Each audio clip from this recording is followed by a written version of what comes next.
এখন বাংলাদেশে কোনো শক্তি নাই আওয়ামী লীগকে ভোটে হারাতে পারবে। সব ষড়যন্ত্র মোকাবেলা করে আমরা এত বছর পর এখানে এসেছি। আওয়ামী লীগকে সরানো এত সহজ নয়।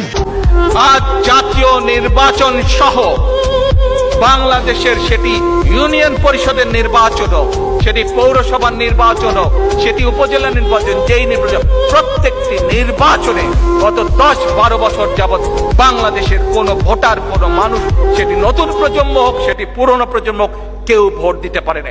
আজ বিএনপির প্রতিজ্ঞা দেশের মানুষের কাছে, আসুন আমাকে ভোট দিতে হবে এমন কোনো কথা নেই। আপনার ভোট আপনিই দিবেন, যাকে ইচ্ছা আপনিই দিবেন, কিন্তু আমার হাতকে আপনি শক্তিশালী করুন, আমাকে সহযোগিতা করুন, যাতে আমি আপনার ভোটের অধিকার প্রতিষ্ঠা করতে পারি।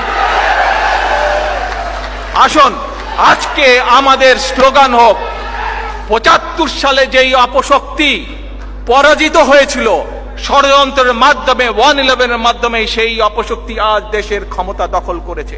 আসুন আজ আমাদের স্লোগান, আমাদের লক্ষ্য, আমাদের উদ্দেশ্য মানুষের ভোটের অধিকার প্রতিষ্ঠা করা।